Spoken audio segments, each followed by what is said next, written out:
जय हिंद। आज हम लोग देखते हैं लेक्चर नंबर 6। उम्मीद है कि आप लोग पीछे के वीडियो देख चुके होंगे। अगर आप नहीं देखे हैं बाबू मैया तो जाकर देख लीजिएगा, ठीक ना। आज हम लोग देखेंगे सारणी के गुण। आपको ये पता है कि जो भी इंसान है कहीं ना कहीं उसके अंदर गुण है कि नहीं, कुछ ना कुछ गुण जरूर होता है। लेकिन आज के डेट में लोग बस दूसरा में कमी निकाले चलते हैं, है ना। कमी की जगह अगर उसका गुण देखेगा ना तो आगे चल के वो बहुत आगे जा सकता है और किसी से गुण ले भी सकता है। लेकिन हर एक इंसान में एक ही क्वालिटी है, बस दूसरा का बुराई करेगा और बुराई करते करते करते करते अपने आप को ले मारेगा, ठीक ना। इसलिए किसी का शिकायत मत कीजिएगा, किसी का बुराई मत कीजिएगा, बस अपने आप में देखिएगा हम क्या है ना, और दूसरे में ज्यादा से ज्यादा उसके गुण निकालिएगा, उसका अच्छाई देखिएगा, है कि नहीं। अच्छाई सब में है, अच्छाई देखिएगा तो आपको फायदा होगा और बुराई देखिएगा तो आप बर्बाद हो जाएगा, ठीक ना। इसलिए चलिए समझते हैं कि सारणी का गुण धर्म क्या है, इसका क्या गुण है। अब एक बच्चा पूछ दिया ना कि सर ये बताइए कि सारणी का गुण क्यों पढ़ते हैं। तो हम बोले कि एक बार बताओ कि तुम्हारा गुण क्या है। कि समय पर पढ़ाई करना उठ के, है कि नहीं, अच्छा से व्यवहार बातचीत करना, है ना, कोई भी क्वेश्चन को रिवीजन करना। अगर ये गुण अगर आप में है इसका मतलब है कि आप कहीं कहीं ना कहीं आगे बढ़िएगा, ठीक है ना। उसी प्रकार से अगर इसका गुण को हम फॉलो करेंगे तो सारणी को बनाने में बहुत आसानी मिलेगा।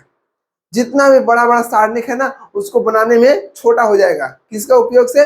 गुण धर्म के उपयोग से। अगर हम गुण धर्म को फॉलो करेंगे तो सारणिक चुटकी में बन सकता है कि नहीं। यहाँ तक ये भी हो सकता है कि हम मार के उठा नहीं सकते हैं, फिर भी हम बता सकते हैं देख के कि हाँ इसका आंसर क्या होगा। किसकी वजह से? इसके गुण की वजह से। इसलिए सारणी का गुण धर्म जानना बहुत जरूरी है, ठीक ना। तो हम लोग एक एक करके समझेंगे और उसका एग्जाम्पल समझेंगे। ये जरूरी नहीं है कि हम यहाँ पर लिख दिए तो आपको समझ में आ गया, नहीं। उसके साथ साथ आप फर्स्ट नंबर लिखिएगा और इसके नीचे एग्जाम्पल की जगह छोड़ दीजिएगा, ठीक है, ताकि हम एग्जाम्पल यहाँ पर करेंगे और आप उसके नीचे लिखिएगा। फिर दूसरा नंबर लिखिएगा, फिर इसके नीचे एग्जाम्पल छोड़िएगा। इस तरह से आप लिखिएगा तो आप कभी भी रिवीजन करते समय भूलिएगा नहीं, ठीक है। अब देखिए ध्यान से, पहला यहाँ पर दिया हुआ है कि यदि किसी सारणी की पंक्तियां या पंक्तियां को स्तंभों में तथा स्तंभों को पंक्तियां में परस्पर परिवर्तित कर दिया जाए तो सारणी के मान में कोई परिवर्तन नहीं होता है। क्या करता है? कोई परिवर्तन नहीं होता है। अब बताइए कि हम लोग मैट्रिक्स में पढ़ चुके हैं परिवर्तन, पढ़े थे ना। तो आप लोग देखे थे कि मान लीजिए कोई इसका एग्जाम्पल दे रहे हैं, ठीक ना। अगर मान लीजिए कि यहाँ पर एक कोई मैट्रिक्स है, ठीक है, 3 है, 2 है, 5 है, 4 है। अब इसको क्या करा ना कि अगर इस प्रकार रहेगा, ठीक है ना, ये कोई मैट्रिक्स है ना, तो इसका अगर हम डिटर्मिनेंट निकालेंगे, एक डिटर्मिनेंट, तो आपको पता है कि 3, 5, 2, 4 के निकालेंगे बाबू तो 4 4 दिया कितना हो गया? 12 हो गया। -5 हो गया, 10 हो गया। तो 12 में 10 गया तो 2 बच गया, बचा। लेकिन अब कह रहा है कि अगर पंक्ति को स्तंभ में तथा स्तंभ को पंक्ति में बदल दिया जाए या परिवर्तित कर दिया जाए तो उसमें इसका मान नहीं बदलेगा। अब समझिए क्या, आपको बताते हैं कि अगर मान लीजिए इसका डैश निकालने सिखा चुके हैं, इसका डैश निकालेंगे तो क्या बोले थे, अगर रो है तो इसको कॉलम बना दीजिए, ये रो है तो कॉलम बना दीजिए। आपको रो और कॉलम ऑलरेडी पता होगा ना। इसी को बोल रहा है कि अगर जो पंक्ति है ना, पंक्ति को इंग्लिश में क्या बोलते हैं? रो बोलते हैं, और कॉलम को बोलते हैं स्तंभ, ठीक ना। तो ये रो हो गया, इस रो को हम कॉलम बना दिए, इस रो को हम कॉलम बना दिए। अब इसका भी डिटर्मिनेंट निकालेंगे तो इसमें कोई फर्क नहीं हो रहा है। हमको गुणधर्म फर्स्ट कर रहा है कि कोई परिवर्तन नहीं होगा। अब इसको हम नहीं मानते हैं, अब इसको करके देखेंगे इससे क्या सच में ऐसा होता है कि नहीं होता है। तो देखिए अब इसका ए डैश, ये हो गया, आपको ए हो गया, ठीक है, ये क्या हो गया, इसको डैश किए तो ये हो गया ए डैश। अब ए डैश के हम करेंगे डिटर्मिनेंट तो क्या होगा, देखिए अगर ए डैश से करेंगे तो यहाँ पर कितना हो गया? 3, यहाँ पर कितना हो गया? 2, यहाँ पर कितना हो गया? 5, यहाँ कितना हो गया? 4। तो 4 दिया कितना हो गया? 12, -5 में कितना हो गया? 10। तो 12 में से 10 गया तो बच गया कितना? 2। आप देख रहे हैं कि दोनों के डिटर्मिनेंट में कोई फर्क नहीं पड़ रहा है। ये भी 2 है, ये भी 2 है, ये भी प्लस है, ये भी प्लस है, साइन में भी कोई फर्क नहीं पड़ता है, ठीक ना। तो हमको गुण धर्म ये फर्स्ट क्या करता है, ध्यान दीजिएगा। यदि किसी सारणी की पंक्तियों को, अगर पंक्ति को स्तंभ में तथा स्तंभ को पंक्ति में परस्पर परिवर्तित मतलब बदल दिया जाए तो सारणी के मान में कोई परिवर्तन नहीं होता है। आप देख रहे हैं बाबू कि ई आपको ए था तो इसका भी डिटरमिनेंट निकाले 2 आया। जब इसको हम डैश कर दिए, डैश का मतलब परिवर्तित कर दिए, फिर भी इसका हम निकाले तो यहाँ पर देख रहे हैं कि इसका भी 2 आया। मतलब हम अगर चेंज भी कर देंगे रो को कॉलम में या कॉलम को रो में चेंज कर देंगे तो इसमें हमको कोई डिटरमिनेंट का वैल्यू चेंज नहीं हो सकता है, ठीक ना। ये आपको हो गया गुणधर्म 1, ठीक ना। तो गुणधर्म 1 में आपका एग्जाम्पल लिखिएगा, पहले इसको अच्छा से लिख लीजिएगा, ठीक है। उसके बाद फर्स्ट का एग्जाम्पल लिख लीजिएगा, ठीक है। अब हम लोग चलते हैं दूसरा नंबर पर। दूसरा नंबर क्या कर रहा है, यदि किसी सारणी के किन्हीं 2 पंक्तियां या 2 स्तंभों को परस्पर बदल दिया जाए तो सारणी का मान का चिन्ह बदल जाता है। सारणी का मान नहीं बदलेगा, बस उसका चिन्ह बदल जाएगा। मतलब अगर ये प्लस में है तो ये वाला माइनस में आएगा। अब आप बोलिएगा इसको भी आप प्रूफ करके दिखाइए, कैसे मान ले हम? मत मानिए, ये दुनिया है, सबके पीछे लॉजिक है, बिना लॉजिक के कुछ नहीं है। हम आपको बार बार समझाते हैं बिना लॉजिक के कुछ नहीं है। चलिए समझते हैं। ये दूसरा का एग्जाम्पल हो गया, इसके नीचे लिखिएगा, ठीक ना। करें किसी सारणी की किन्हीं 2 पंक्तियां, अगर मान लीजिए यही एग्जाम्पल लेते हैं, ए बराबर दिया हुआ है 3 5 2 4। अगर इसका हम निकाले डिटरमिनेंट, ठीक है ना, इसका निकाले तो कितना आ गया 4 3 12 माइनस 5 गुना के 10, कितना आ गया 2 आ गया, आगे ना। लेकिन अब क्या कहता है कि अगर इसको ध्यान दीजिएगा, अगर इसको 2 पंक्तियां या 2 स्तंभों को बदल दिया जाए, मतलब अब मान लीजिए सपोर्टर, देखिए ध्यान से, यहाँ पर ए है ना, अब यहाँ पर ए क्या हो जाएगा कि इसके जगह अदल बदल कर लीजिए। मतलब 3 2 ऊपर था ना और 5 4 नीचे था, इसको उलट दीजिए। मतलब 2 रो को आपस में बदल देंगे, इसकी जगह ये चल जाएगा, इसकी जगह ये चल जाएगा। मतलब 5 4 नीचे है ना तो 5 4 ऊपर हो जाएगा, 3 2 ऊपर है ना 3 2 नीचे होगा। अब इसका हम डिटरमिनेंट निकालेंगे तो अब देखते हैं कि क्या फर्क पड़ता है, क्या सच में 2 है तो -2 आएगा कि नहीं आएगा, देखते हैं। 5 दूना के 10 माइनस 4 तिया 12, 12 में से 10 जाएगा तो 2 बचेगा। बड़ा कौन है तो 12 तो माइनस हो गया। आप देख रहे हैं जी कि यहाँ पर 2 है, यहाँ पर -2 आ गया। मतलब 2 में मान में कोई फर्क नहीं पड़ा, लेकिन चिन्ह में फर्क पड़ गया। अगर यहाँ प्लस है तो यहाँ माइनस होगा, अगर यहाँ माइनस रहता तो यहाँ प्लस आता। कब आता? जब हम इसके ऊपर नीचे 2 रो को आपस में चेंज कर दिए, जो R1 में था वो R2 कर दिए, है ना, जो R2 में था उसको R1 कर दिए। जब R1 R2 में चेंज कर दिए, है ना, तो हमको देख रहे हैं बाबू कि आपस में मान तो नहीं बदला, लेकिन चिन्ह जरूर बदल गया। अब आप बोलिएगा कि सच में हम R1 R2 को चेंज किए, क्या किए? R1 और R2 को चेंज कर दिए। क्या किए? चेंज कर दिए। मैंने R1 की जगह पर R2 ले दिए और R2 की जगह पर R1 कर दिए। तो क्या आपको यही नियम मतलब स्तंभ में हो सकता है, मतलब कॉलम्स में हो सकता है? जी हो सकता है। अगर मान लीजिए कि C1 को C2 के पास और C2 को C1 के पास करेंगे तो क्या ऐसा हो सकता है? जी हो सकता है। चलिए इसमें इसको देखते हैं। अब देखिएगा, मतलब कॉलम ही हो गया C1 इस C2, मतलब C2 को C1 के पास कर दिए तो 2 4 यहाँ पर आ गया, 2 और 4 यहाँ पर आ गया और 3 और 5 आ गया ना। चलिए देखिए 2 4 C2 को C1 के पास और C1 को C2 के पास आ गया। 5 गुना के 10 माइनस 4 तिया 12। आप देख रहे हैं कि 12 में 10 गया तो 2 बचेगा माइनस में। आप देख रहे हैं कि देखिए इसको भी -2 है, मतलब एक प्लस में था एक माइनस में आ गया। मतलब इसे दूसरा गुण से हम ये स्पष्ट कर सकते हैं कि कोई एक रो को, ध्यान दीजिएगा, कोई एक रो को या दूसरा रो के साथ अगर हम आपस में अदल बदल कर सकते हैं, है ना, R1 R2 के पास और R2 R1 के पास अगर बदल सकते हैं तो उसमें मान में कोई फर्क नहीं पड़ेगा, बस चिन्ह में बदलेगा। अगर प्लस है तो माइनस हो जाएगा और माइनस होगा तो प्लस हो जाएगा, ठीक ना। उसी तरह से स्तंभ में भी मिला, है ना, उसी तरह से हो गया। रो और कॉलम में दोनों नियम सेम है। अब तीसरा नियम समझते हैं, ध्यान दीजिएगा। यदि किसी सारणी की कोई 2 पंक्तियां अथवा 2 स्तंभ, यहाँ पे ले लीजिए, इसमें हो गया। यदि किसी सारणी की कोई 2 पंक्तियां अथवा स्तंभ समान हो तो सारणी का जो मान है ना, सारणी का मान 0 हो जाता है।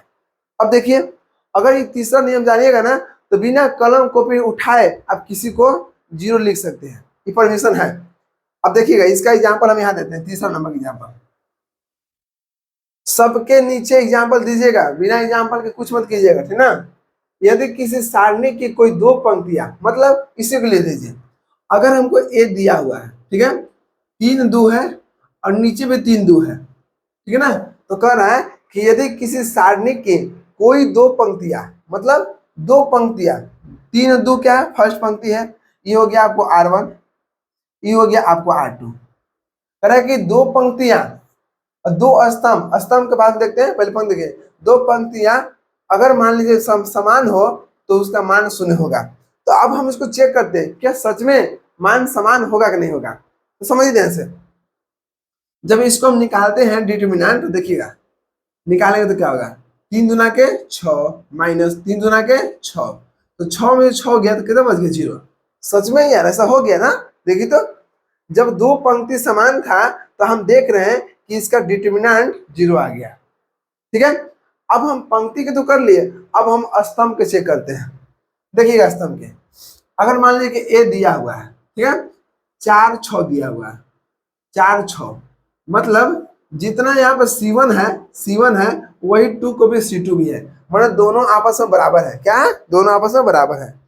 तो इसको निकालिएगा, ए डिटर्मिनेंट 6 चौके 24 माइनस 6 चौके 24, कितना आ गया, 0।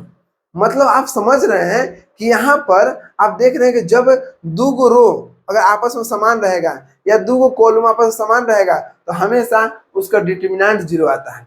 ये नियम सब में होगा, ये 2 गुने 2 ऑर्डर का था, अगर 3 गुने 3 ऑर्डर में ऐसे होगा, है ना, जितना भी ऑर्डर में है सब में ऐसे ही होगा। बस चेक कीजिएगा क्या सच में 2 गो रो या 2 कॉलम समान है कि नहीं। अगर होगा तो 100% आपका आंसर 0 होगा, ठीक ना। अब देखिए 4 नंबर क्या करा है कि यदि सारणी के किसी एक पंक्ति या ए स्तंभ के सभी अवयव को किसी संख्या k से गुना किया जाए, अगर k से गुना किया जाए तो सारणी के मान में भी k से गुना हो जाएगा। फिर समझिएगा, यदि सारणी के किसी एक पंक्ति में, ध्यान दीजिएगा, किसी एक पंक्ति या स्तंभ के सभी अवयव में, अवयव को किसी संख्या k से गुना कर दिया जाए तो सारणी के मान में भी k से गुना हो जाएगा। इस लाइन को ध्यान से समझिएगा, यही लाइन सबको दिक्कत होता है। अगर ये लाइन को आप समझ गए ना तब सच कर ना कि आपको डिटर्मिनेंट में दिक्कत कभी हो ही नहीं सकता है। और हम हैं, आप टेंशन मत लीजिएगा, 100% गारंटी देते हैं कि आपको समझा देंगे, ठीक ना। चलिए इसको मिटाते हैं और ये आप इसको लिख लीजिए। उम्मीद है कि आप लिख लिए होंगे। चलिए अब देखते हैं 4 नंबर की एग्जाम्पल। बस आप लोग मन लगा पढ़िए ना, और कमेंट में जरूर बताइएगा कि कैसा लगा वीडियो, ठीक ना। क्योंकि कहीं ना कहीं उम्मीद रहता है कि हाँ हम जो बोले वो क्या सच में सही है कि गलत है। समझिएगा ध्यान से, चौथा का एग्जाम्पल है, कह रहा है कि यदि सारणी की एक पंक्ति एक स्तंभ में, अगर मान लीजिए सपोर्टेड एक कोई एक क्या मैट्रिक्स है, क्या मैट्रिक्स है, ओके। तो हम लोग मैट्रिक्स में क्या पढ़े थे, हम लोग मैट्रिक्स में पढ़े थे कि अगर हम 2 से गुना करते, 2 से हम गुना करते तो क्या होता है कि अगर 2 बाहर में है, अब एक कितना है 3 6 2 7, तो गुना करने से क्या होता है कि 2 अंदर जाएगा तो सबके पास जाएगा 6, 2 दूना के 4, 2 छक 12, 2 सते 14। ऐसा क्यों, क्योंकि ये कहीं ना कहीं मैट्रिक्स है और मैट्रिक्स को हम बड़की कोष्ठ से दिखाते हैं। और कोई कोष्ठ का नियम एक ही है कि अगर कोष्ठ से कोई बाहर है तो उसको जब भी अंदर ले जाएंगे तो सभी एलिमेंट में, सभी अवयव में गुना होगा, ठीक है। ये आपको मैट्रिक्स का था। लेकिन डिटर्मिनेंट ऐसा नहीं कहता है, डिटर्मिनेंट कहता है आपको चौथा गुणधर्म में कि अगर मान लीजिए सपोर्ट बाबू कि देखिए ये मैट्रिक्स गुण था, ठीक ना, मैट्रिक्स के गुणधर्म था, मैट्रिक्स के। डिटर्मिनेंट क्या कहता है कि अगर आपको ए यहाँ पर दिया हुआ है, अगर मान लीजिए कि इसमें हम 2 से गुना करते हैं, 2 से गुना करते हैं तो 2 यहाँ पर हो गया, ठीक ना।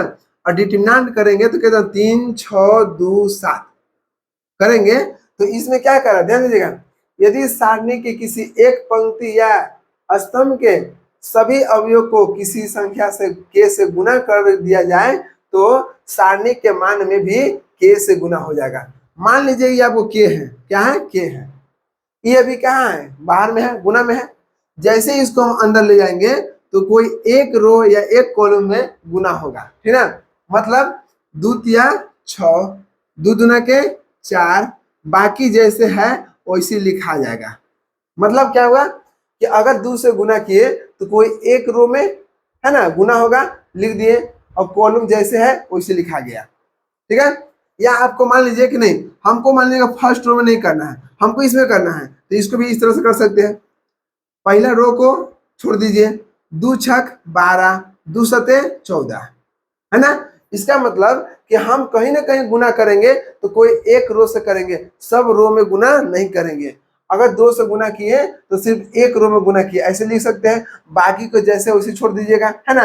या आप इस तरह से भी कर सकते हैं, पहले का छोड़ दीजिए, दूसरा का कर सकते हैं। नहीं तो आप इस तरह से भी कर सकते हैं। अगर आप बोलिएगा कि नहीं हम रो में गुना नहीं करेंगे, हम कॉलम गुना करेंगे, तो किस चीज जी वो आप पर डिपेंड करता है। तो आप मानेंगे फर्स्ट कॉलम ही हो गया, तो 2 तिया 6, 2 छक 12, ये जैसे है वैसे छोड़ दीजिए, समझ गए ना। अब बोलिए नहीं हम कुछ करेंगे सेकेंड कॉलम में, तो पहला जैसे है वैसे छोड़ दीजिए। तो 2 दूना के 4, 2 सते 14, बात समझ गए। तो इस प्रकार से आप कर सकते हैं। मतलब कह रहा है कि मैट्रिक्स कहता है कि अगर गुना करेंगे तो सब में गुना होगा, लेकिन डिटरमिनेंट बोलता है कि ऐसा कोई बात नहीं है। अगर हम गुना करेंगे तो कोई एक रो से या कोई एक कॉलम में, है ना, सब रो में गुना नहीं कर सकते हैं, सब कॉलम में गुना नहीं कर सकते हैं, ठीक है। तो उम्मीद है कि यहाँ तक बहुत अच्छा से आपको क्लियर हो चुका होगा। अब हम लोग देखते हैं 2 और डिटरमिनेंट है, इसके बाद हम नेक्स्ट वीडियो में कुछ एग्जाम्पल्स लेके आपको सोल्व करेंगे। और आप लेक्चर 6 को अच्छा से लिख लीजिएगा, प्रैक्टिस कर लीजिएगा, है कि नहीं, ताकि आगे आपको काम देगा, ठीक है। चलिए यहाँ तो लिखिए।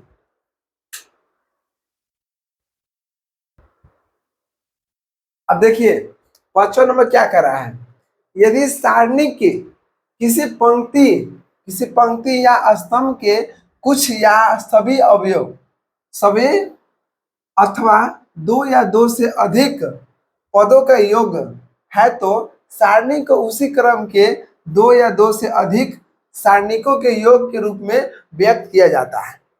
जैसे मान लीजिए कि कोई डिटरमिनेंट दिया हुआ है ना, इस प्रकार से 3 + a, 2 + b, 3 + c, 5 4 6 3 1 0। तो आप इसको मन करेगा ना कि हम आपको इस प्रकार से कर सकते हैं, समझिएगा आंसर। यहाँ 3 + a है तो आप सोचिएगा 3 को अलग लिखे और 1 को अलग लिखे, लिख सकते हैं। 2 + b है तो इसको आप अलग लिख सकते हैं। यहाँ +c है तो अलग लिख सकते हैं। मतलब एक बार 3 लिखिए, फिर 2 लिख दीजिएगा, फिर 3 रखिएगा, ठीक। यहाँ पे कितना हो गया, जैसे 5 4 6 3 1 0। लेकिन यहाँ पर देख रहे हैं कि यहाँ पर क्या प्लस है, तो यहाँ बीच में हम प्लस दे देंगे। 3 तो लिख दिया यहाँ पर, अब a है प्लस में, तो a b c, 5 6 5 4 6 हो गया, 3 1 0 हो गया। मतलब अगर यहाँ पर ध्यान दीजिएगा, अगर यहाँ प्लस है, यहाँ प्लस है तो बीच में प्लस होगा, है ना। अगर यहाँ माइनस रहता तो बीच में माइनस रहता। अगर यहाँ पर मान लीजिए कि यहाँ पर कुछ नहीं रहता तो हम इस प्रकार से, मतलब समझिए अगर दोनों जोड़ में है तो हम लोग एक अकेले लिखिएगा, a 3 हो गया, और जो बचेगा उसको आगे हम लिख सकते हैं किसमें, जो साइन यहाँ पर है, अगर प्लस है तो प्लस लिखाएगा, अगर माइनस आता तो माइनस लिखा था, ठीक है ना। हम इस प्रकार से इसको अलग अलग बांट सकते हैं, ठीक है ना। लेकिन एक बच्चा बोला कि सर आप मान लीजिए सपोजेड कि यहाँ पर कुछ नहीं रहता, यहाँ पर कुछ नहीं रहता, है ना, बस 3 यहाँ पर सिंगल रहता, तो आप क्या करते, तो इसका भी उपाय था, समझिए 3 के 3 लिखा था, लेकिन इसके प्लस में कुछ नहीं होगा तो 0 होगा, होगा कि नहीं होगा, तो यहाँ पर a की जगह पर 0 हो जाएगा, ठीक। एक बच्चा बोला कि सर जी अगर मान लीजिए कि यहाँ पर मात्र c रहता तो क्या करते, तो देखिए यहाँ पर कुछ नहीं है तो आगे तो 0 होगा ना जी, 0 प्लस, तो यहाँ पर कुछ नहीं होगा तो 0 होगा, अब आगे c था, c लिखा गया। मतलब हम यहाँ पर आपको जो भी रहेगा अलग अलग इसको हम कर सकते हैं, ठीक है। अगर जोड़ में है तो जोड़ में लिख सकते हैं, अगर घटाव में है तो घटाव में लिख सकते हैं, है कि नहीं। गुना में रहेगा तो कोई फर्क पड़बे नहीं करेगा, दोनों एक साथ हम कर सकते हैं, ठीक है। लेकिन ये जोड़ घटाव के लिए नियम है कि अगर यहाँ पर दो दो मान लीजिए कि अवयव आपस में जोड़ में है या घटाव में है तो उसको आप अलग अलग कर सकते हैं। क्या कर सकते हैं? अलग अलग कर सकते हैं। तो यही आपको पांचवा गुणधर्म बोलता है, ठीक है। छठा क्या बोलता है? अब इसका जो आंसर आएगा ना वही आंसर इसका भी आएगा, सेम टू सेम आएगा, ठीक है। अब देखिए छठा नंबर, यदि एक सारणी के किसी पंक्ति, ध्यान दीजिएगा, किसी पंक्ति या स्तंभ के प्रत्येक अवयव में दूसरे पंक्ति या स्तंभ को संगत अवयव के समान गुणजों को जोड़ दिया जाता है तो सारणी का मान वही रहता है, अर्थात आर आर आई है। आई मतलब क्या हुआ बताइए? जैसे आपको बताया था ना कि R11 हो गया, मतलब पहले आई लिखते हैं फिर जे लिखते हैं, ठीक है। मतलब कह रहा है कि अगर इस प्रकार से करेंगे रो या कॉलम में तो उसका मान में कोई परिवर्तन नहीं होगा, ठीक है। चलिए इसको सोल्व करते हैं, समझिए ध्यान से। जैसे मान लीजिए कि कोई ए मैट्रिक्स है, क्या एक मैट्रिक्स है, 3 हो गया, 4 हो गया, 2 हो गया, 1 हो गया। अगर इस मैट्रिक्स के हम अगर डिटरमिनेंट निकालते हैं तो समझिए ध्यान से, 3 4 2 1 तो कितना आता है? 3 एकम 3 माइनस 4 गुना के कितना हो गया? 8। तो 8 में से 3 गया तो कितना बच गया? -5। अगर अगर हम बोलते कि नहीं अब इसमें हम कुछ ना कुछ छोटा करेंगे, मतलब ये आपको हो गया R1, ये हो गया आपको R2, है ना। हम बोलेंगे कि इसमें क्या करेंगे कि R1 जो है ना, R1 में क्रिया करेंगे, है ना, और दोनों को जोड़ेंगे, मतलब R2 R2 को जोड़ेंगे। तो आप देखिएगा किसमें क्रिया कर रहे हैं? R1 में। तो R1 कहाँ है? यहाँ पर है। तो R1 में कह रहा है कि R1 के जगह पर क्या करना है कि R1 और R2 को जोड़ेंगे, तो R1 ही हो गया, R2 ही हो गया। तो 4 और 3 कितना हो गया? 7 हो गया। 2 में कितना हो गया? 3 हो गया। हम R1 में चेंज कर रहे हैं इसलिए सिर्फ R1 में चेंज किए, बाकी R2 जैसे है वैसे लिख दीजिए, 4 और 1। इसका भी अब निकालेगा तो आपको इतना ही आंसर आएगा। देखिएगा कितना हो गया? 7 एकम 7 माइनस 4 दिया, कितना हो गया? 12। 12 में से 7 गया तो कितना बच गया? 5 बचेगा। बड़ा कौन था? 12, तो माइनस हो गया। मतलब यहाँ भी -5 आया और यहाँ भी -5 आया। इसका मतलब कि हम इसको इस तरह से जोड़ घटाव कर सकते हैं, है ना। इसी प्रकार से आप यहाँ पर क्या, यहाँ पर कॉलम्स में कर सकते हैं, जिस तरह से रो में किए हैं उस तरह से कॉलम में भी कर सकते हैं, है ना। तो आप ऐसे कीजिएगा तो इसमें कोई मान में फर्क नहीं पड़ेगा, जो यहाँ पर रहेगा वही यहाँ पर रहेगा, ठीक ना। तो यही सब जितना भी आपको 6 हम गुणधर्म बताएं, ये 6 गुणधर्म को अगर आप दिमाग में रखिएगा ना तो आज के बाद आप कोई भी डिटरमिनेंट को चुटकी में सोल्व कर सकते हैं, बहुत आसानी तरीका सोल्व कर सकते हैं। इसलिए आप अपना ईमानदारी पूर्वक जाइएगा, इसको अच्छे से लिखिएगा और समझिएगा, और 6 को कम से कम 2 पेज में, कम से कम 2 पेज में खुद से लिखिएगा, और अगला नेक्स्ट वीडियो में आप जाके इसका अप्लाई कीजिएगा और देखिएगा क्या सच में जो डिटरमिनेंट हमको पहले इतना बड़ा में बनता था अब वही डिटरमिनेंट छोटा बन रहा है। मतलब ये किसके लिए है? ये 6 आपको लॉन्ग क्वेश्चन के लिए है। जो क्वेश्चन लॉन्ग बहुत गुना भाग करने पड़ता था उसको आपको कम गुना भाग में बदल देगा, ठीक ना। तो उम्मीद है कि आपको बहुत अच्छा से क्लियर हो चुका होगा। आप मेहनत करते रहिएगा, मेहनत कीजिएगा तो आपको सब मिलेगा। बिना मेहनत के आप सपना देख रहे हैं तो आप गलत कर रहे हैं। बिना मेहनत के आप सपना देख रहे हैं कि हम ये करेंगे वो करेंगे, तो याद रखिएगा कुछ नहीं होने वाला है। बात समझ रहे ना? तो ध्यान समझिएगा, मेहनत कीजिएगा तो सपना देखने लायक बनिएगा, अगर मेहनत नहीं कीजिएगा तो सपना देखने के लिए भी गुनाह है। क्या है? गुनाह है। तो तुम अपना गुनाह कबूल करो। चलिए मिलते हैं नेक्स्ट वीडियो में। जय हिंद।